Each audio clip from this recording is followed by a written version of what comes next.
press the bell icon on the YouTube app and never miss another update.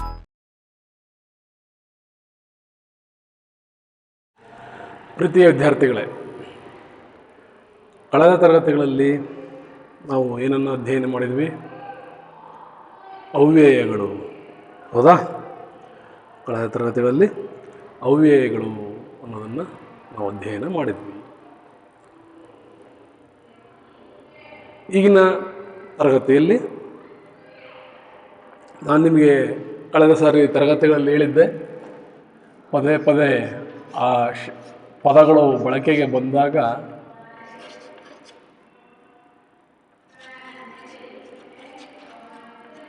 ಇವು ಗ್ರಾಂಥಿಕ ಪದಗಳು, ಹೌದಾ? ನಾನು ನಿಮ್ಗೆ ಹೇಳಿದ್ದೆ, ಗ್ರಾಂಥಿಕ ಪದಗಳು ಆಡು ಭಾಷೆಯಲ್ಲಿ ಬಳಸ್ತಕ್ಕಂಥ ಪದಗಳೇ ಬೇರೆ, ಗ್ರಂಥಸ್ಥ ರೂಪದಲ್ಲಿ ಬರ್ತಕ್ಕಂಥ ಪದಗಳೇ ಬೇರೆ ಅಂತ ನಾನು ಕಳೆದ ತರಗತಿಗಳಲ್ಲಿ ಅದೊಂದ್ಸರಿ ನಿಮ್ಗೆ ಹೇಳ್ತೀನಿ ಅಂತ ಹೇಳಿದ್ದೆ.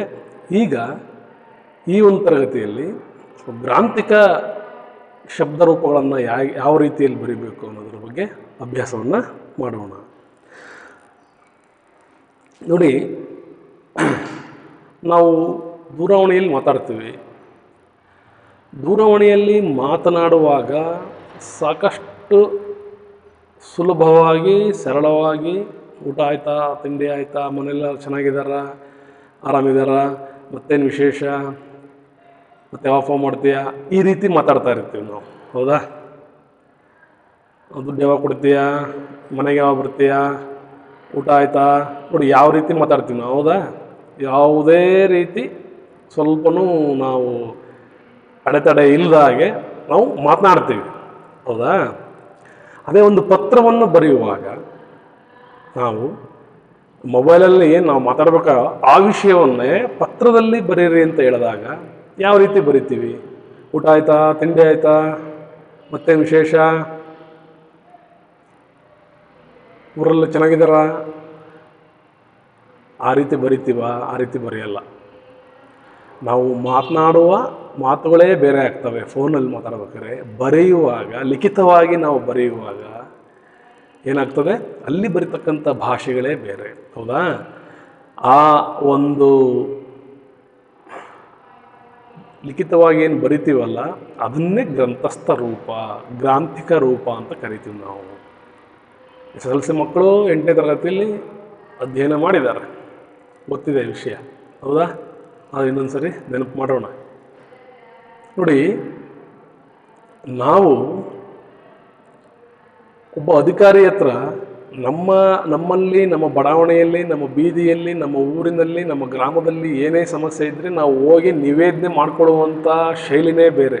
ನೇರವಾಗಿ ಹೋಗಿ ಜನ ಎಲ್ಲ ಏನು ಮಾತಾಡ್ತಾರೆ, ಏನು ಸ್ವಾಮಿ ನಮಗೆ ಬೀದಿ ದೀಪ ಇಲ್ಲ, ಬೀದಿ ದೀಪ ಹಾಕ್ಸ್ಕೊಡ್ರಿ, ರಾತ್ರಿ ಎಲ್ಲ ಓಡೋದು ಕಷ್ಟ ಆಗುತ್ತೆ ನಮಗೆ, ಹೌದಾ? ಅಲ್ಲಿ ಕತ್ಲು, ಕಂಬ ಎಷ್ಟು ದಿನ ಆಯಿತು ರಿಪೇರಿ ಮಾಡಿಲ್ಲ ಇನ್ನೂ, ಈ ರೀತಿ ನಾವು ಮಾತಾಡ್ತೀವಿ. ಅದೇ ಒಂದು ಮನವಿ ಕೊಡ್ರಿ ಅಂತಾರೆ ಅವ್ರ ಅಧಿಕಾರಿ, ಏನಂತ ಮನವಿ ಕೊಡ್ರಿ, ಒಂದು ಮನವಿ ಪತ್ರ ಕೊಡ್ರಿ, ಎಲ್ಲರೂ ಸಹಿ ಹಾಕಿ ಮನವಿ ಪತ್ರ. ಅವಾಗ ಹಿಂಗೆ ಬರೀತಾರ, ಬೀದಿ ದೀಪ ಇಲ್ರಿ, ಸರಿ ಇಲ್ರಿ, ಹಿಂಗೆ ಬರೆಯಲ್ಲ. ಮಾನ್ಯರೇ ನೋಡಿ ಸ್ವಾಮಿ, ಈ ರೀತಿ ಬರಿತೀವಿ, ಹೌದಾ? ಇದೇ ಗ್ರಂಥಸ್ಥ ರೂಪ, ಇದನ್ನೇ ಗ್ರಾಂಥಿಕ ಭಾಷೆ ಅಂತ ನಾವು ಕರಿತೀವಿ. ಓಕೆ, ಕೆಲವೊಂದು ಪದಗಳು ನಾವು ಆಡು ಭಾಷೆಯಲ್ಲಿ ಏನು ಬಳಸ್ತೀವಿ ಅದನ್ನು ನಾವು ಗ್ರಂಥಸ್ಥ ರೂಪದಲ್ಲಿ ಬರಿಬೋದು, ತಪ್ಪೇನೂ ಇಲ್ಲ. ಅದನ್ನು ಯಾವ ರೀತಿ ಆಗ್ತದೆ, ಯಾವ್ಯಾವ ಪದಗಳು ಯಾವ ರೀತಿ ಬರ್ತವೆ ಅನ್ನೋದನ್ನು ನಾವು ನೋಡೋಣ. ನಿಮ್ಮ ಹೂವಾದ ಹುಡುಗಿಯಲ್ಲೂ ಪಾಠದಲ್ಲಿ ಸಾಕಷ್ಟು ಪದಗಳು ಆ ರೀತಿ ನೀವು ಕಾಣ್ಬೋದು, 8ನೇ ತರಗತಿ ವಿದ್ಯಾರ್ಥಿಗಳು, ಹೌದಾ?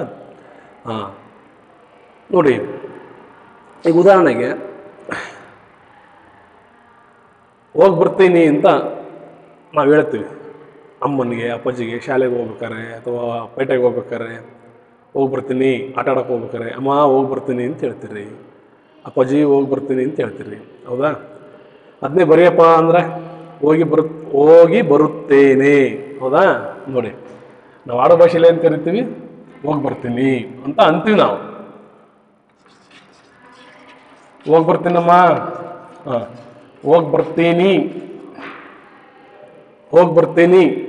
ಹೌದನಪ್ಪ? ಇದನ್ನ ಗ್ರಂಥಸ್ಥ ರೂಪ, ಅದೇನಾಗುತ್ತೆ,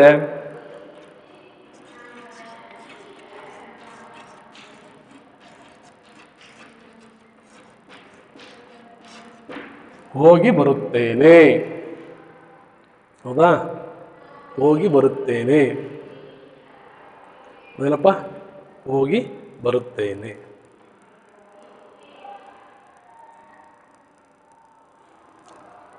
ಆಯ್ತಾ ಅಂತೀವಿ.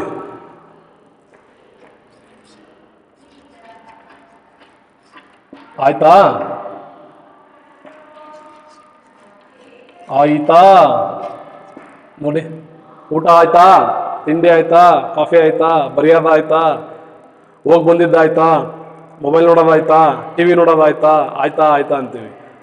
ಅದೇ ಗ್ರಂಥಸ್ಥ ಭಾಷೆಯಲ್ಲಿ ಆಯಿತೆ, ಆಯಿತಾ ಅಂತ ನಾವು ಮಾತಾಡ್ತೀವಿ. ಹೌದಾ? ಈ ರೀತಿ ಸಾಕಷ್ಟು ಪದಗಳನ್ನು ನಾವು ಕಾಣಬಹುದು. ನಿಮಗೆ ಈ ಒಂದು ಪಾಠದಲ್ಲಿ, ಹೌದಾ, ಕೆಲವೊಂದು ಯಾವುದರಲ್ಲಿ ನಮ್ಮ ಹೂವಾದ ಹುಡುಗಿ ಮಾಸ್ತಿಯವರ ಇವರು ಹೂವಾದ ಹುಡುಗಿ ಪಾಠದಲ್ಲಿ A K Ramanujan, A K Ramanujan ಲೇಖಕರು ಬರೆದಿರ್ತಕ್ಕಂಥ ಹೂವಾದ ಹುಡುಗಿ ಪಾಠದಲ್ಲಿ ನಾವು ಸಾಕಷ್ಟು ಪದಗಳನ್ನು ಆ ರೀತಿಯಲ್ಲಿ ಕಾಣಬಹುದು. ಹೌದಾ? ಈಗ ಸಾಕಷ್ಟು ಪದಗಳನ್ನು ನಾವು ಹೇಳ್ತೀವಿ. ಹೌದಾ? ಬಳಸ್ತೀವಿ. ಇಲ್ಲಿ ವಾಕ್ಯ ರೂಪದಲ್ಲೇ ಇದಾವೆ ನೋಡ್ರಿ. ಒಂದು ವಾಕ್ಯ ತೆಗೆದುಕೊಳ್ಳೋಣ. ನೀನು ಹೂ ತಕ್ಕೊಂಡು ಹೋಗಿ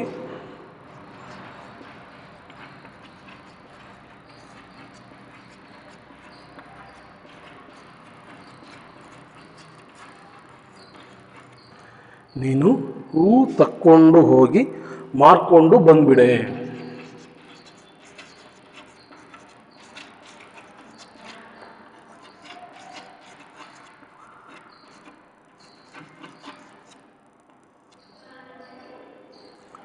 ನೀನು ಹೂ ತಕ್ಕೊಂಡು ಹೋಗಿ ಮಾರ್ಕೊಂಡು ಬಂದ್ಬಿಡೆ.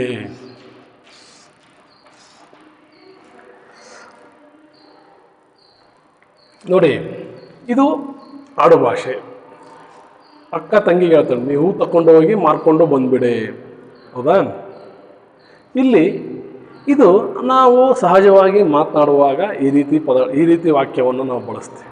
ದೈನಂದಿನ ಜೀವನದಲ್ಲಿ, ದೈನಂದಿನ ನಮ್ಮ ಭಾಷೆಯಲ್ಲಿ ಈ ರೀತಿ ವಾಕ್ಯವನ್ನು ನಾವು ಬಳಸ್ತೀವಿ.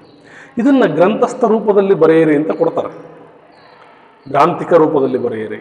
10th ಮಕ್ಕಳಿಗೂ 1 ಟೈಮ್ ಅಥವಾ 2 ಟೈಮು ಕೊಟ್ಟಿದ್ರು ಇದನ್ನು. ಗ್ರಾಂಥಿಕ ರೂಪ ಒಂದು ಪದ ಕೊಟ್ಟು ಅವರೇ ಒಂದು ಪದ ಕೊಡ್ತಾರೆ, ಇದರ ಗ್ರಾಂಥಿಕ ರೂಪ ಅಂತ ಕೇಳಿ ಅಬ್ಜೆಕ್ಟಿವ್ ಕ್ವಶನ್ ಆನ್ಸರ್ ಕೊಟ್ಟು 4 ಚಾಯ್ಸಿಂಗ್ ಆನ್ಸರ್ ಕೊಟ್ಟು ಕ್ವಶನ್ ಕೊಡ್ತಾರೆ. ಈ ಪದದ ಗ್ರಾಂಥಿಕ ರೂಪ ಅಂಥೇಳಿ. ಹೌದಾ? ನೋಡಿ, ಇಲ್ಲಿ ಯಾವುದು ಗ್ರಂಥಸ್ಥ ಭಾಷೆಗೆ ಬರ್ತದೆ ಅನ್ನೋದನ್ನು ಸ್ವಲ್ಪ ನಾವು ಗಮನಿಸಬೇಕು. ಇಲ್ಲಿ ನೀನು ಕರೆಕ್ಟ್ ಇದೆ, ಹೂ ಕರೆಕ್ಟ್ ಇದೆ. ಹೌದಾ? ಇದು ಸರಿ ಇದೆ, ಹೂ ಸರಿ ಇದೆ. ತಕ್ಕೊಂಡು ಇದು ನಾವು ಆಡು ಭಾಷೆಯಲ್ಲಿ ಬಳಸುವಂಥ ಪದ, ನಿಮಗೆ ಗೊತ್ತಿದೆ. ಅದು ಶಬ್ದ ನೋಡಿದ ತಕ್ಷಣ ಗೊತ್ತಾಗುತ್ತೆ. ಅದನ್ನು ಏನಂತ ಬರೀಬೋದು ಗ್ರಂಥಸ್ಥ ಭಾಷೆಯಲ್ಲಿ ಗ್ರಾಂಥಿಕ ರೂಪದಲ್ಲಿ? ತಕ್ಕೊಂಡು,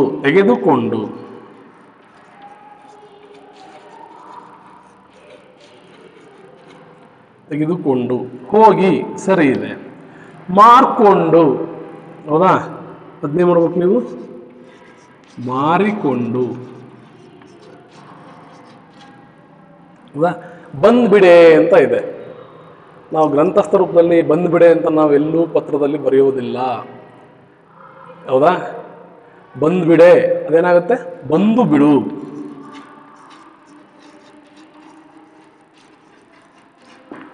ಬಂದು ಬಿಡು. ಅರ್ಥ ಆಯ್ತಾ?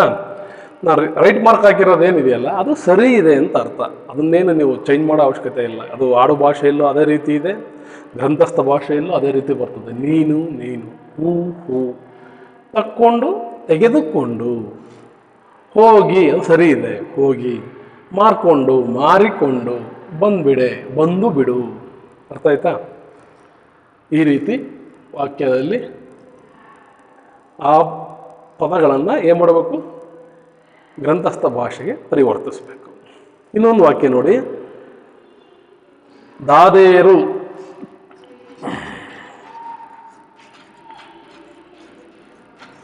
ಗೋಗೆರದದ್ದಕ್ಕೆ ದಾದೇರು ಗೋಗರೆದದ್ದಕ್ಕೆ ಗೋಗರೆದದ್ದಕ್ಕೆ ಒಪ್ಕತಾಳೆ.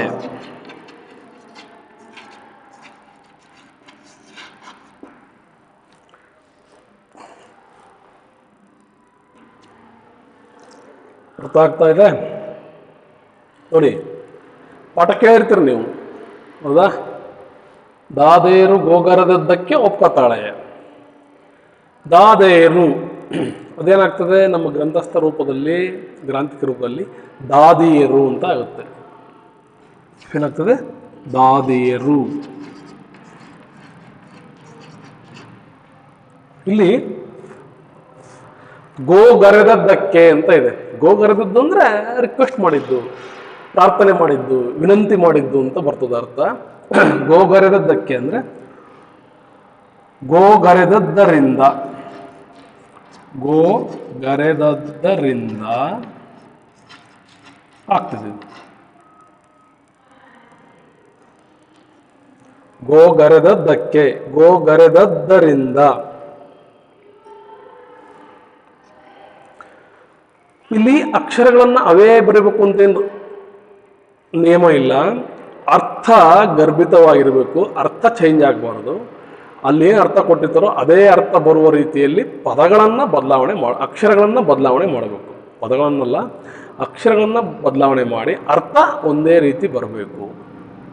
ಆಮೇಲೆ ಅದು ನಮ್ಮ ಬರವಣಿಗೆಯಲ್ಲಿ ಬರೆಯುವ ರೀತಿಯ ಶೈಲಿಯಲ್ಲಿ ಇರಬೇಕು ಆ ಪದ, ಆ ಒಂದು ಪದ. ಆವಾಗ ಅದು ಗ್ರಾಂಥಿಕ ಅಂತ ಅನಿಸ್ಕೊಳ್ಳುತ್ತೆ. ಗೋಗರೆದದ್ದರಿಂದ ಒಪ್ಕತಾಳೆ, ಒಪ್ಪಿಕೊಳ್ಳುತ್ತಾಳೆ.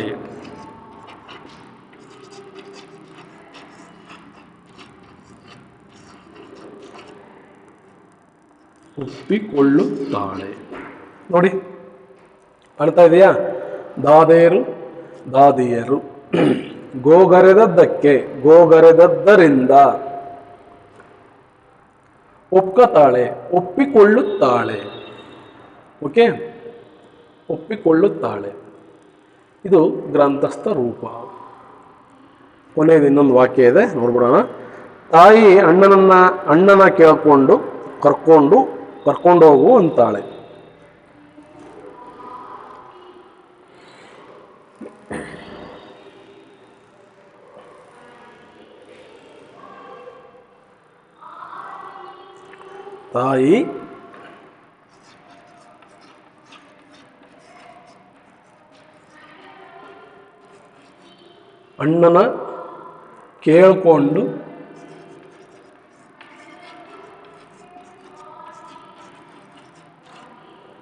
ತಾಯಿ ಅಣ್ಣನ ಕೇಳ್ಕೊಂಡು ಕರ್ಕೊಂಡೋಗು ಅಂತಾಳೆ.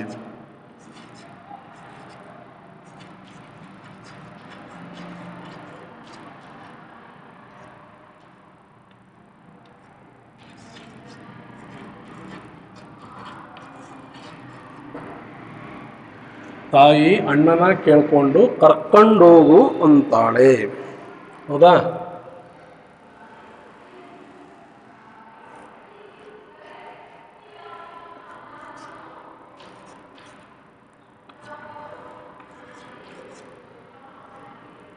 ನೋಡಿ, ಇದು ನಾವು ದೈನಂದಿನ ಭಾಷೆಯಲ್ಲಿ ಆಡುವಂಥ ಪದ.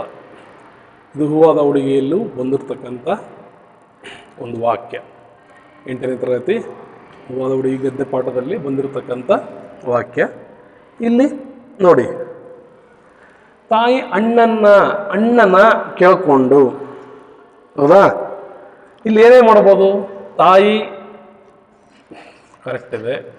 ತಾಯಿ ಅಣ್ಣನ, ಇಲ್ಲಿ ಏನಾಗ್ಬೋದು? ಅಣ್ಣನನ್ನು. ತಾಯಿ ಅಣ್ಣನನ್ನು ಏನಂತ ಇದೆ? ಕೇಳ್ಕೊಂಡು ಅಂತ ಇದೆ. ಹೌದಾ? ಅದನ್ನೇ ಮಾಡ್ಬೋದು ನೀವು ಗ್ರಂಥಸ್ಥ ರೂಪದಲ್ಲಿ. ಕೇಳಿಕೊಂಡು. ಕೇಳಿಕೊಂಡು ಅನ್ನೋದೇನಾಯ್ತು? ಕೇಳಿಕೊಂಡು ಕರ್ಕೊಂಡೋಗು ಅಂತ ಇದೆ. ಅದನ್ನ ಗ್ರಂಥಸ್ಥ ರೂಪದಲ್ಲಿ ಏನು ಬರೀತೀರಿ? ಗ್ರಾಂಥಿಕ ರೂಪದಲ್ಲಿ ಕರೆದುಕೊಂಡು. ಕರ್ಕೊಂಡೋಗು, ಕರೆದುಕೊಂಡು ಹೋಗು. ನೋಡಿ, ಕರ್ಕೊಂಡು ಹೋಗು ಅನ್ನೋದೇನಾಯ್ತು, ಕರೆದುಕೊಂಡು ಹೋಗು. ಅರ್ಥ ಆಯ್ತಾ? ನಾವು ಆಡು ಭಾಷೆಯಲ್ಲಿ ಅಂತೀವಿ, ಕರ್ಕೊಂಡು ಹೋಗಪ್ಪ ನೀನೇ, ಕರ್ಕೊಂಡು ಬಾ, ಕರ್ಕೊಂಡು ಹೋಗು, ಕರ್ಕೊಂಡು ಹೋಗಪ್ಪ ಅಂತ ಹೇಳ್ತೀವಿ. ಆಡು ಭಾಷೆಯಲ್ಲಿ ಆ ಪದಗಳನ್ನು ಉಪಯೋಗಿಸ್ತೀವಿ. ಅದೇನಾಗ್ತದೆ, ಗ್ರಾಂಥಿಕ ರೂಪದಲ್ಲಿ ಕರೆದುಕೊಂಡು ಹೋಗು ಅಂತಾಳೆ. ಬಂದೇನಾಗ್ತದೆ, ಅನ್ನುತ್ತಾಳೆ.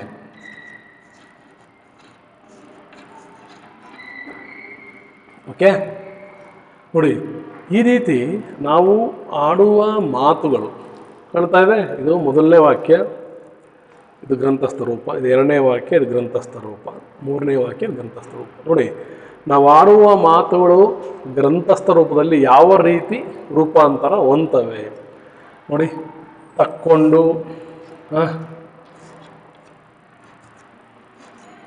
ಮಾರ್ಕೊಂಡು ಬಂದ್ಬಿಡೆ, ಹೌದಾ? ಗೋಗರದಕ್ಕೆ ದಾದೇರು ಒಕ್ಕತಾಳೆ, ಅಣ್ಣನ ಕೇಳ್ಕೊಂಡು ಕರ್ಕೊಂಡು ಹೋಗು ಅಂತಾಳೆ. ಅದೇನೇನಾಗಿದ್ದಾವೆ, ಗೆರೆಳೆದ ಪದಗಳೆಲ್ಲವೂ ಆಡು ಭಾಷೆಯಲ್ಲಿ ನಾವು ಬಳಸ್ತಕ್ಕಂಥವು. ಕಾಣ್ತಾ ಇದೆ? ನಾವೇನು ಗೆರೆ ಎಳಿತೀವಿ ಆ ಪದಗಳೆಲ್ಲವೂ ಏನಾಗಿವೆ, ಆಡು ಭಾಷೆಯಲ್ಲಿ ಬಳಸ್ತಕ್ಕಂಥವು. ನನಗೆ ಅದರ ಕೆಳಗಡೆ ಗ್ರಂಥಸ್ಥ ರೂಪದಲ್ಲಿ ಬರೆದಿದ್ದೀನಿ. ಅದೇ ರೀತಿ ಸಾಕಷ್ಟು ಪದಗಳು ಬರ್ತವೆ. ತಿಂದ್ಬಿಡೆ, ತಿಂದು ಬಿಡು, ಹೌದಾ? ಹೋಗ್ತೀನಿ, ಹೋಗುತ್ತೇನೆ, ಹೌದಾ? ಕೇಳ್ಕೊಂಡು, ಕೇಳಿಕೊಂಡು, ಈ ರೀತಿ ಸಾಕಷ್ಟು ಪದಗಳು ನಾವು ಬರವಣಿಗೆಯಲ್ಲಿ ಯಾವ ರೀತಿ ಬರಿತೀವಿ. ಮಾಡಿಬಿಡಿ ಸ್ವಾಮಿ ಅಂತೀವಿ, ಮಾಡಿಬಿಡಿ, ಮಾಡಿಬಿಡಿ, ಮಾಡಿಬಿಡಿ. ಆ ಕೆಲಸ ಮಾಡಿಬಿಡಿ ಸ್ವಾಮಿ, ನೀವೇ ಮಾಡಿಬಿಡಿ, ನೀವೇ ಮಾಡಿ, ಅಥವಾ ಮಾಡಿ, ಮಾಡಿಬಿಡಿ, ಹೌದಾ? ಈ ರೀತಿ ಪದಗಳನ್ನು ನಾವು ಗ್ರಾಂಥಿಕ ರೂಪ ಅಂತ ಕರಿತೀವಿ, ಅಥವಾ ಗ್ರಂಥಸ್ಥ ಭಾಷೆಯ ಪದಗಳು ಅಂತ ಕರಿತೀವಿ. ಪರೀಕ್ಷೆಯಲ್ಲಿ ನಿಮಗೆ ಇವು 1 ಅಂಕಕ್ಕೆ ಕಳೆದ 2-3 ವರ್ಷಗಳಿಂದ 10th ಮಕ್ಕಳಿಗೆ ಕೊಟ್ಟಿದ್ದರು. ಸೊ ಹಾಗಾಗಿ ಇದ್ರ ಬಗ್ಗೆ ಸ್ವಲ್ಪ ಕಡೆ ಗಮನ ಇರಲಿ. Okay, yes, take down. ಈಗ ಮುಂದೆ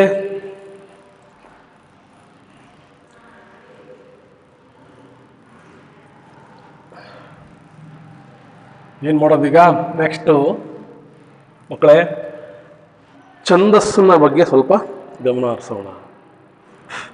ಏನು ಛಂದಸ್ಸು?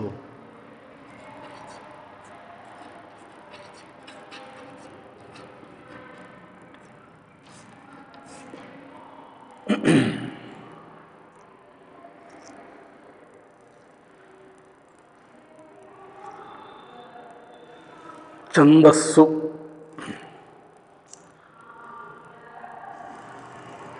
ನೋಡಿ,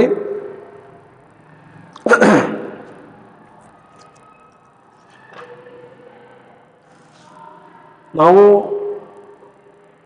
ಕನ್ನಡ ಭಾಷೆಯನ್ನು ಶುದ್ಧವಾಗಿ ಬರೀಲಿಕ್ಕೆ, ಓದಲಿಕ್ಕೆ, ಹೌದೇನಪ್ಪ, ಹೇಗೆ ನಮಗೆ ವ್ಯಾಕರಣ ಅಂತಕ್ಕಂಥದ್ದು ಅನುಕೂಲ ಮಾಡಿಕೊಡ್ತದೋ ಆ ರೀತಿಯಲ್ಲಿ ಪದ್ಯ ರಚನೆ ಮಾಡುವಾಗ ಸಾಕಷ್ಟು ನಿಯಮಗಳು ಇರ್ತವೆ. ಈಗ ನಾವು ಗದ್ಯವನ್ನು ಅಧ್ಯಯನ ಮಾಡುವಾಗ ನಮಗೆ ವ್ಯಾಕರಣ ಸಾಕಷ್ಟು ನಮ್ಮ ಭಾಷೆಯ ಕಲಿಕೆಗೆ, ಹೌದಾ, ಭಾಷೆಯ ಕಲಿಕೆಗೆ ವ್ಯಾಕರಣ ನಮಗೆ ಸಾಕಷ್ಟು ಅನುಕೂಲ ಮಾಡಿಕೊಡ್ತದೆ. ಭಾಷೆಯನ್ನು ನಾವು ವ್ಯಾಕರಣವನ್ನು ಅಧ್ಯಯನ ಮಾಡಿ ಭಾಷೆಯನ್ನು ಅಧ್ಯಯನ ಮಾಡ್ತೀವಿ. ಹಾಗಾಗಿ ನಮಗೆ ಭಾಷೆ ಸರಳವಾಗಿ, ಸುಲಭವಾಗಿ ನಮಗೆ ಅರ್ಥ ಆಗ್ತದೆ. ಅದೇ ರೀತಿಯಲ್ಲಿ ಪದ್ಯಗಳನ್ನು ನಾವು ಅರ್ಥ ಮಾಡ್ಕೋಬೇಕಂದ್ರೆ ಪದ್ಯದ ಶಾಸ್ತ್ರವನ್ನು ನಾವು ತಿಳ್ಕೋಬೇಕು. ಪದ್ಯದ ಶಾಸ್ತ್ರ ಅಂದರೆ ಪದ್ಯದ ನಿಯಮಗಳು, ಹೌದಾ? ನೋಡಿ, ಇಡೀ ಈ ಕಾವ್ಯವನ್ನು ಇಂದಿನ ಏನು ಮಾಡಲಾಗಿದೆ, ನಮ್ಮ ಗದ್ಯ, ಪದ್ಯ ಮತ್ತು ಚಂಪು ಅಂತ ವಿಂಗಡಿಸಿದ್ದಾರೆ. ನಮ್ಮ ಇಡೀ ಒಂದು ಕಾವ್ಯ ರೂಪವನ್ನು ಗದ್ಯ, ಪದ್ಯ ಮತ್ತು ಚಂಪು ಅಂತ ವಿಭಾಗ ಮಾಡಿದ್ದಾರೆ.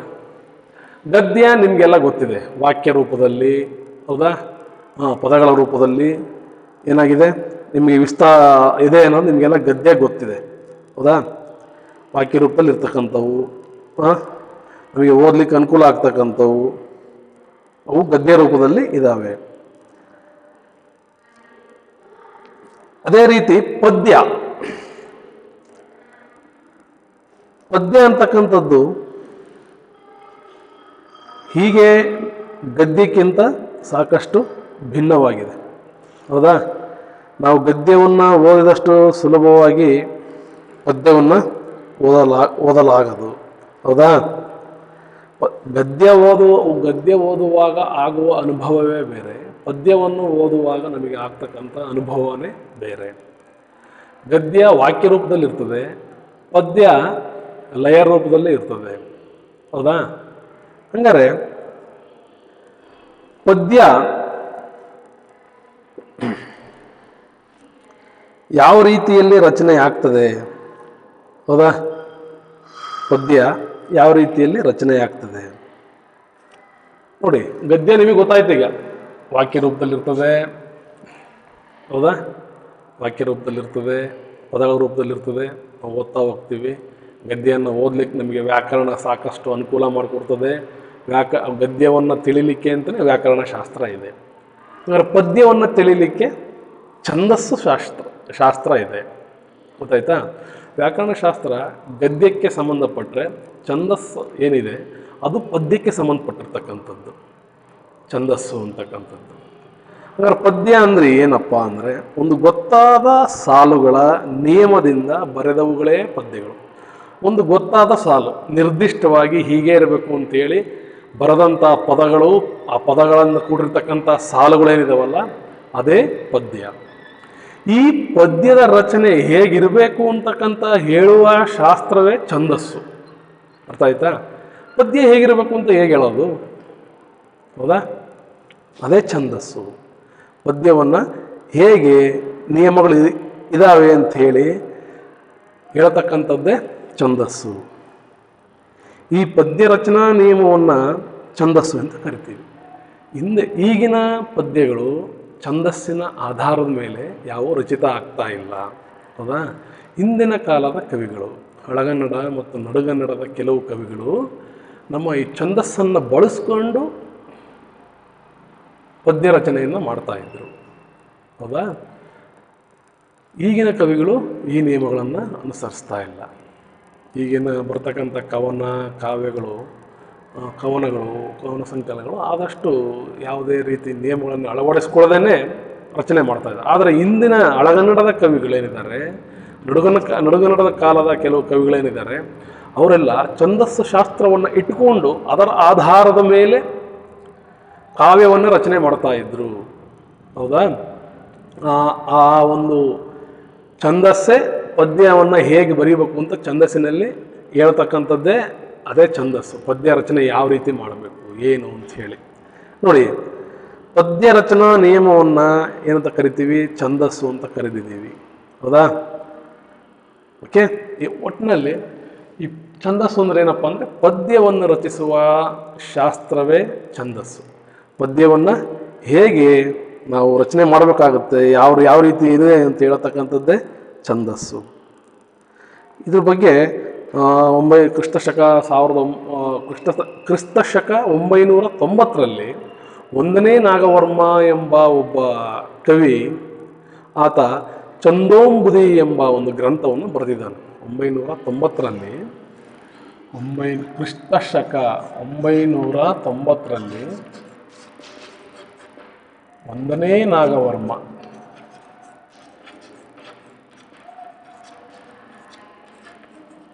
ಎಂಬ ಛಂದೋಂಬುದಿ ಎಂಬ ಗ್ರಂಥವನ್ನು ಬರೆದಿದ್ದಾನೆ. ಛಂದೋಂಬುದಿ ಎಂಬ ಗ್ರಂಥವನ್ನು 1ನೇ ನಾಗವರ್ಮ ಬರೆದಿದ್ದಾನೆ. ಆತ ಕ್ರಿಸ್ತ ಶಕ 990ರಲ್ಲಿ ಜೀವಿಸಿದ್ದಂಥ ಒಬ್ಬ ಕವಿ. ಆತ ಒಂದು ಗ್ರಂಥ ಲಾಕ್ಷಣಿಕ, ವ್ಯಾಕರಣಕಾರ, ಛಂದಸ್ಸು ಹೇಗಿರಬೇಕು, ಪದ್ಯ ರಚನಾ ನಿಯಮ ಹೇಗಿರಬೇಕು ಅಂತ ಹೇಳಲಿಕ್ಕೆ ಒಂದು ಗ್ರಂಥವನ್ನು ಬರೆದ. ಅದೇ ಛಂದೋಂಬುದಿ ಅಂತ. ಅದು ಛಂದಸ್ಸನ್ನು ಕುರಿತು ಇರ್ತಕ್ಕಂಥದ್ದು. ಹೌದಾ? ಈ ಛಂದಸ್ಸು ಶಾಸ್ತ್ರವನ್ನು ಅನುಸರಿಸಿ ಹಳೆಗನ್ನಡದ ನಡುಗನ್ನಡದ ಕವಿಗಳು ಕಾವ್ಯವನ್ನು ರಚನೆ ಮಾಡಿದರು. ಈ ಛಂದಸ್ಸು ನಾವು ಯಾಕಪ್ಪ ಅಧ್ಯಯನ ಮಾಡಬೇಕು ಅಂದರೆ, ಹಿಂದಿನ ಕವಿಗಳು ಯಾವ ರೀತಿ ಛಂದಸ್ಸನ್ನು ಬಳಸಿದರು, ಛಂದಸ್ಸನ್ನು ನಾವು ಯಾಕೆ ಸ್ಟಡಿ ಮಾಡಬೇಕು, ಹಿಂದಿನ ಕವಿಗಳು ಹೇಗೆ ಛಂದಸ್ಸನ್ನು ಬಳಸ್ಕೊಂಡು ಪದ್ಯ ರಚನೆ ಮಾಡಿದರು. ಹೌದಾ?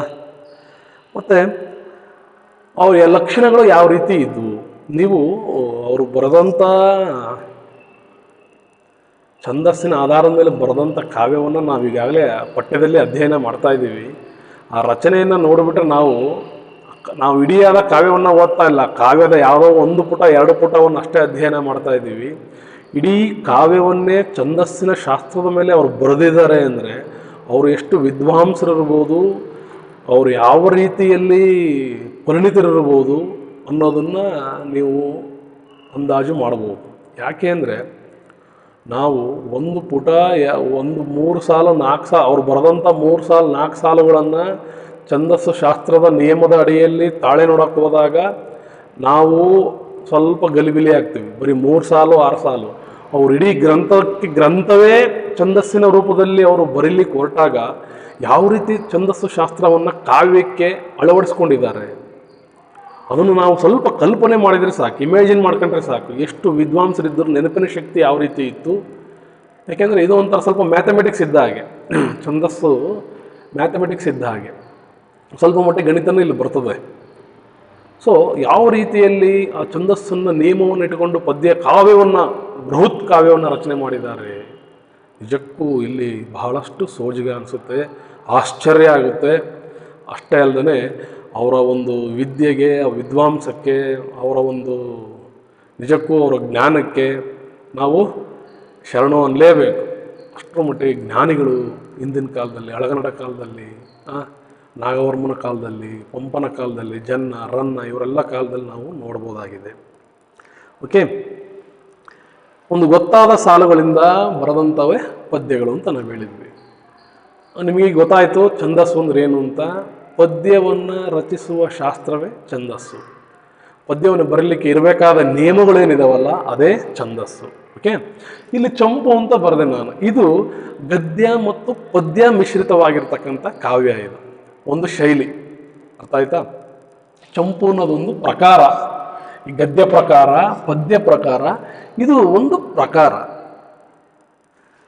ಚಂಪು, ಈಗ ಒಂದು ವಿಷಯವನ್ನು ನಾವು ಗದ್ಯದಲ್ಲೂ ಬರಿಬೋದು, ಪದ್ಯದಲ್ಲೂ ಬರಿಬೋದು. ಹೌದಾ? ಈಗ ನಮ್ಮ ಮನಸ್ಸಿಗೆ ಈಗ ಮಹಾಭಾರತವನ್ನು ಪದ್ಯದಲ್ಲೂ ಬರಿಬೋದು, ಗದ್ಯ ರೂಪದಲ್ಲೂ ಬರಿಬೋದು, ಚಂಪು ಪ್ರಕಾರದಲ್ಲೂ ಬರಿಬೋದು. ಅರ್ಥ ಆಯ್ತಾ? ಈಗ ಪ್ರಕಾರ ಅದು ಅಷ್ಟೇ, ಗದ್ಯ ಪದ್ಯ. ಅದೇ ರೀತಿ ಚಂಪು. ಗದ್ಯ ಅಂದರೆ ಬರೀ ವಾಕ್ಯ ರೂಪದಲ್ಲಿ ನಾವು ನೋಡ್ಬೋದು, ಪದ್ಯ ಅಂದರೆ ಕಾವ್ಯ ರೂಪದಲ್ಲಿ ನೋಡ್ಬೋದು ನಾವು. ಆದರೆ ಚಂಪುವಿನಲ್ಲಿ ಗದ್ಯ ಮತ್ತು ಪದ್ಯ ಎರಡೂ ಇರ್ತಕ್ಕಂಥ ಪ್ರಕಾರವೇ ಚಂಪು. ಅರ್ಥ ಆಯ್ತಾ? ಎಸ್. ಈಗ ನಾವೇನು ಮಾಡಬೇಕು, ಈಗ ಪದ್ಯದ ರೂಪವನ್ನು ನೋಡೋಣ. ಈಗ ಪದ್ಯವನ್ನು ಯಾವ ರೀತಿಯಲ್ಲಿ ಛಂದಸ್ಸನ್ನು ಅಳವಡಿಸ್ಕೊಂಡು ಪದ್ಯಗಳನ್ನು ಮಾಡ್ತಾ ಇದ್ರು. ಹಂಗಾರೆ ಈ ಛಂದಸ್ಸು ಏನು, ಛಂದಸ್ಸು ಅಂದ್ರೆ ಏನು, ಛಂದಸ್ಸಿನಲ್ಲಿ ಯಾವ್ಯಾವ ರೀತಿ ವಿಧಗಳು ಬರ್ತವೆ ಅನ್ನೋದನ್ನು ನಾವೀಗ ನೋಡೋಣ. ಓಕೆ, ಈ ಛಂದಸ್ಸನ್ನು 3 ಭಾಗಗಳಾಗಿ ವಿಂಗಡಿಸಿದ್ದಾರೆ. ಓಕೆ, ಛಂದಸ್ಸನ್ನು 3 ಭಾಗಗಳಾಗಿ ವಿಂಗಡಿಸಿದ್ದಾರೆ. ನಾನು ನಿಮಗೆ ಹೇಳಿದೆ ಪದ್ಯ ಅಂತ ಹೇಳಿದೆ. ಪದ್ಯಗಳು ನಮಗೆ ಹೇಳಿದ್ನಲ್ಲ, ಒಂದು ಗೊತ್ತಾದ ಸಾಲುಗಳಲ್ಲಿ, ಒಂದು ಗೊತ್ತಾದ ಸಾಲುಗಳ ನಿಯಮಗಳನ್ನು ಆಧರಿಸಿ ಬರೆದವುಗಳೇ ಪದ್ಯಗಳು. ಈ ಪದ್ಯಗಳಲ್ಲಿ ಸಾಕಷ್ಟು ರೀತಿಯ ಪದ್ಯಗಳನ್ನು ನೀವು ನೋಡ್ಬೋದು. ಹೌದಾ?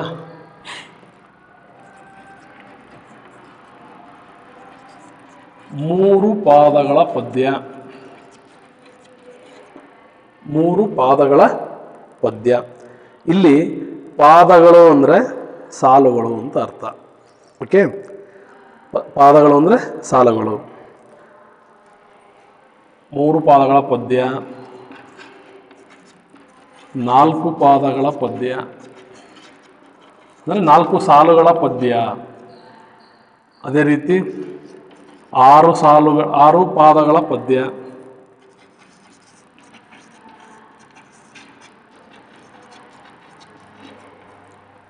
ಪಾದಗಳು ಅಂದರೆ ಏನಂತ ತಿಳ್ಕೊಬೇಕು ನೀವಿಲ್ಲಿ? ಸಾಲುಗಳು ಅಂತ ತಿಳ್ಕೋಬೇಕು.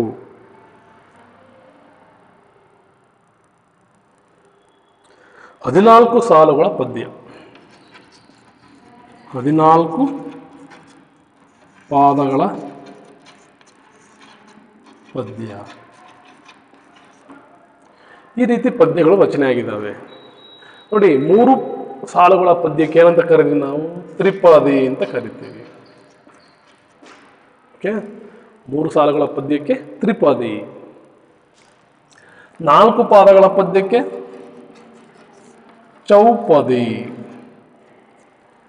4 ಸಾಲುಗಳ ಪದ್ಯಕ್ಕೆ ಚೌಪದಿ. ಹೌದಾ? ಅದೇ ರೀತಿ 6 ಸಾಲುಗಳ ಪದ್ಯಕ್ಕೆ ಷಟ್ಪದಿ.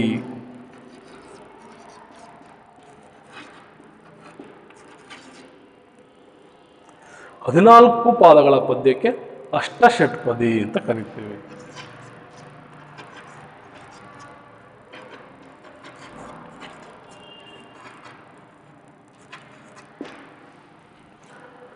ಸರಿ ನೋಡಿ, 3 ಪಾದಗಳ ಪದ್ಯಕ್ಕೆ ತ್ರಿಪದಿ, 4 ಪಾದಗಳ ಪದ್ಯಕ್ಕೆ ಚೌಪದಿ, 6 ಪಾದಗಳ ಪದ್ಯಕ್ಕೆ ಷಟ್ಪದಿ, 14 ಪಾದಗಳ ಪದ್ಯಕ್ಕೆ ಅಷ್ಟಷಟ್ಪದಿ ಅಂತ ಕರಿತೀವಿ. ಹಾಗೂ ಇದಕ್ಕೇನಂತ ಕರಿತೀವಿ? ಸುನೀತ ಅಂತ ಕರೀತಾರೆ. ಇಂಗ್ಲಿಷ್ನಲ್ಲಿ ಸಾನೆಟ್ ಅಂತ ಕರೀತಾರೆ. ಓಕೆ, ಸುನೀತ ಅಥವಾ ಸಾನೆಟ್. 10th ಮಕ್ಕಳು ಗಮನಿಸಬೇಕು, ಇದು ಕೂಡ ಒಂದ್ಸರಿ ಪ್ರಶ್ನೆ ನಿಮಗೆ ಬಂದಿತ್ತು. 4 ಪಾದಗಳ ಪದ್ಯಕ್ಕೆ ಡ್ಯಾಶ್ ಎಂದು ಕರೆಯುವರು. ಚೌಪದಿ. ಎಷ್ಟೆಷ್ಟು ಸಾಲುಗಳ ಪದ್ಯ? ಇವು ಪದ್ಯ ಜಾತಿಗಳಿವು. ತ್ರಿಪದಿ, ಚೌಪದಿ, ಷಟ್ಪದಿ, ಅಷ್ಟಷಟ್ಪದಿ ಇವು ಜಾತಿಗಳು, ಪದ್ಯದ ಪ್ರಕಾರಗಳಿವು. ಇವು 3 ಸಾಲುಗಳುಳ್ಳ ಒಂದೊಂದು ಪದ್ಯಕ್ಕೆ ತ್ರಿಪದಿ ಅಂತ ಕರೀತಾರೆ. 4 ಸಾಲುಗಳುಳ್ಳ ಪದ್ಯಕ್ಕೆ ಚೌಪದಿ ಅಂತ ಕರೀತಾರೆ. 6 ಸಾಲುಗಳುಳ್ಳ ಪದ್ಯಕ್ಕೆ ಷಟ್ಪದಿ ಅಂತ ಕರೀತಾರೆ. 14 ಸಾಲುಗಳ ಪದ್ಯಕ್ಕೆ ಅಷ್ಟಷಟ್ಪದಿ ಅಥವಾ ಸುನೀತ ಅಂತ ಕರೀತಾರೆ. ಇಂಗ್ಲೀಷ್ನಲ್ಲಿ ಸಾನೆಟ್ ಅಂತ ಕರೀತಾರೆ. ಅರ್ಥ ಆಯ್ತು ನೋಡಿ. ಇವು ವೆರಿ ಇಂಪಾರ್ಟೆಂಟ್. ಇವು ಕೂಡ ಪರೀಕ್ಷೆಯಲ್ಲಿ ನಿಮಗೆ ಬರ್ತಕ್ಕಂಥ ಪ್ರಶ್ನೆ ರೂಪದಲ್ಲಿ ಬರ್ತಕ್ಕಂಥ ಒಂದು ಪಠ್ಯಕ್ರಮ ಇದು. ಓಕೆ, 3 ಸಾಲುಗಳ ಪದ್ಯ ತ್ರಿಪದಿ, 4 ಸಾಲುಗಳ ಪದ್ಯ ಚೌಪದಿ, 6 ಸಾಲುಗಳ ಪದ್ಯ ಷಟ್ಪದಿ, 14 ಸಾಲುಗಳ ಪದ್ಯ ಅಷ್ಟಷಟ್ಪದಿ ಅಥವಾ ಸುನೀತ. ಹಿಂಗೂ ಕೇಳಬಹುದು, ತ್ರಿಪದಿ ಡ್ಯಾಶ್ ಸಾಲುಗಳುಳ್ಳ ಪದ್ಯ ಜಾತಿ ಆಗಿದೆ. ಎಷ್ಟು? 3. ಓಕೆ, ಅಷ್ಟಷಟ್ಪದಿ ಎಂದು ಡ್ಯಾಶ್ ಸಾಲುಗಳುಳ್ಳ ಪದ್ಯವನ್ನು ನಾವು ಕರಿತೀವಿ. 14 ಪಾದಗಳು, ಸಾಲುಗಳು. ಓಕೆ, ಈ ರೀತಿಯಾಗಿ ಹೀಗೆ ಪದ್ಯಗಳು ಹೀಗೆ ರಚನೆ ಆಗ್ತವೆ. ಹೀಗೆ ಇಷ್ಟು ಪ್ರಕಾರದಲ್ಲಿ ರಚನೆ ಆಗ್ತಕ್ಕಂಥ ಪದ್ಯಗಳು ಛಂದಸ್ಸಿನ ಅಡಿಯಲ್ಲಿ, ನಿಯಮದ ಅಡಿಯಲ್ಲಿ ರಚನೆಗಳು ಆಗಿದ್ದಾವೆ. ಓಕೆ, ಛಂದಸ್ಸಿನ ಅಡಿಯಲ್ಲಿ ರಚನೆಯಾಗಿದ್ದಾವೆ. ಈ ಛಂದಸ್ಸನ್ನು ಈಗ ಛಂದಸ್ಸನ್ನು, ಓಕೆ, ಇದು ಅರ್ಥ ಆಯ್ತಾ? ಇದು ಈಗ ಪದ್ಯದ ಜಾತಿಗಳು, ಸಾಲುಗಳು. ಎಸ್, ಈಗ ಛಂದಸ್ಸನ್ನು ನೋಡೋದಾದರೆ, ಇಂಥ ಛಂದಸ್ಸು ಇಷ್ಟು ಸಾಲುಗಳುಳ್ಳ ಪದ್ಯ ಪ್ರಕಾರಗಳನ್ನು ನಿರ್ಧರಿಸುವಂಥ ಒಂದು ನಿಯಮಗಳನ್ನು ಏನಿದೆ ಅದೇ ಛಂದಸ್ಸು. ನಾನೀಗ ಹೇಳಿದೆ 3 ಸಾಲು, 4 ಸಾಲು, 6 ಸಾಲು ಇವೆಲ್ಲ ಪದ್ಯದ ಪ್ರಕಾರಗಳು, ಟೈಪ್ಸ್ ಆಫ್ ಪೊಯಮ್ಸ್. ಅರ್ಥ ಆಯ್ತಾ? ಟೈಪ್ಸ್ ಇವೆಲ್ಲ ವಿಧಗಳು, ಪದ್ಯದ ವಿಧಗಳು. ಅಂದರೆ ಅದು ಇವೆಲ್ಲವೂ ಪದ್ಯಗಳೇ, ಅದರಲ್ಲಿ ಬೇರೆ ಬೇರೆ ಪ್ರಕಾರಗಳಷ್ಟೇ. ಟೈಪ್ಸ್, ಬೇರೆ ಬೇರೆ ಪ್ರಕಾರಗಳು. ಇವೆಲ್ಲವೂ ಛಂದಸ್ಸಿನ ಅಡಿಯಲ್ಲಿ ರಚನೆ ಆಗಿರ್ತಕ್ಕಂಥವು. ಮನೀಗೇನು ಹೇಳನ್ನಲ್ಲ, ಇವೆಲ್ಲ ಛಂದಸ್ಸನ್ನು ಆಧಾರವಾಗಿಟ್ಕೊಂಡು ಛಂದಸ್ ಅಂದರೆ ಪದ್ಯ ಹೀಗೆ ಬರೀಬೇಕು ಅಂತ ಹೇಳುವ ಅಂತ ಒಂದು ರೂಲ್, ನಿಯಮ. ಅರ್ಥ ಆಯ್ತಾ? ಛಂದಸ್ ಅಂದ್ರೆ ಏನಪ್ಪ ಅಂದರೆ ಒಂದು ಪದ್ಯ ಈ ರೀತಿ ಇರಬೇಕು ಅಂತ ಹೇಳ್ತಕ್ಕಂಥ ಒಂದು ಗೈಡ್ ಲೈನ್. ಅದನ್ನು ಅಚ್ಚಕನ್ನಡದಲ್ಲಿ ಕ್ಲೀನ್ ಆಗಬೇಕು ಅಂದರೆ ಪದ್ಯವನ್ನು ರಚಿಸಲು ತಿಳಿಸುವ ಶಾಸ್ತ್ರ ಏನಿದೆಯಲ್ಲ ಅದೇ ಛಂದಸ್ಸು. ಅರ್ಥ ಆಯ್ತಾ? ಈಗ ಈ ಛಂದಸ್ಸ ಏನಂತ 3 ಭಾಗಗಳಾಗಿ ವಿಂಗಡಿಸಿದ್ದಾರೆ. ಈ ಛಂದಸ್ಸನ್ನು ಏನು ಮಾಡಿದ್ದಾರೆ? 3 ಭಾಗಗಳಾಗಿ ವಿಂಗಡಿಸಿದ್ದಾರೆ.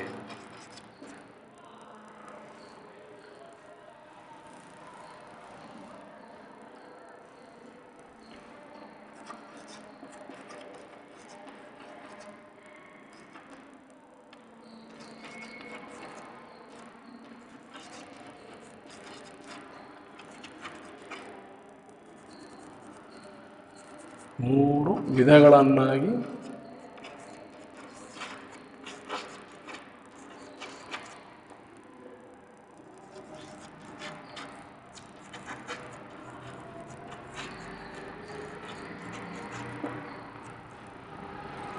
ಛಂದಸ್ಸನ್ನು ಏನು ಮಾಡಿದ್ದಾರೆ? ಈ ಛಂದಸ್ಸನ್ನು 3 ವಿಧಗಳನ್ನಾಗಿ ವಿಂಗಡಿಸಲಾಗಿದೆ. ಓಕೆ,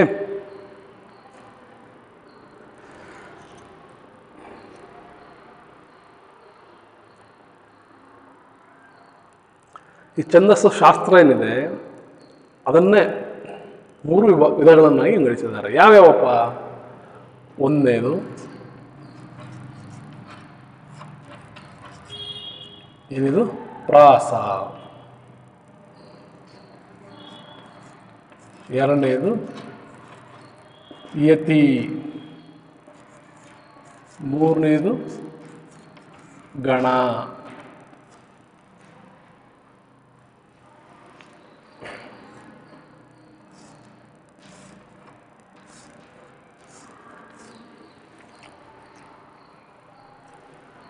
ಆಯ್ತು?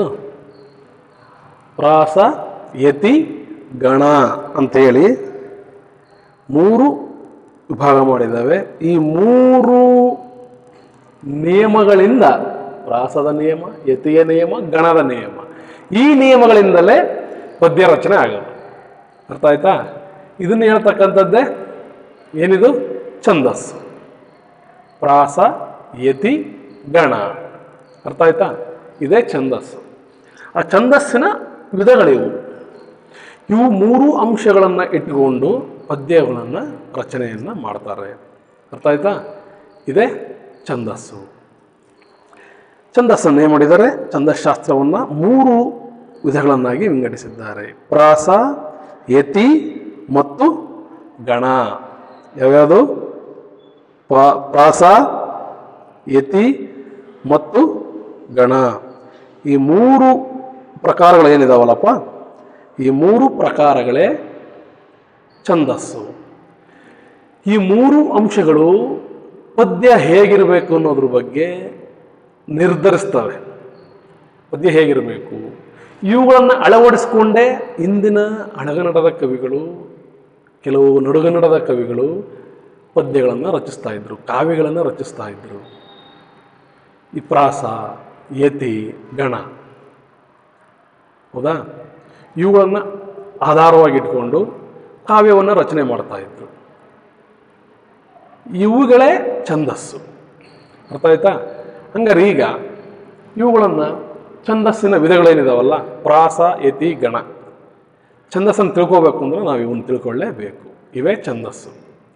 ಹಂಗಾರೆ ಪ್ರಾಸ ಅಂದ್ರೇನು, ಯತಿ ಅಂದ್ರೇನು, ಗಣ ಅಂದ್ರೇನು ಅಂತಕ್ಕಂಥದ್ದನ್ನು ನಾವು ಮುಂದಿನ ತರಗತಿಯಲ್ಲಿ ಅಧ್ಯಯನವನ್ನು ಮಾಡೋಣ. Okay, S.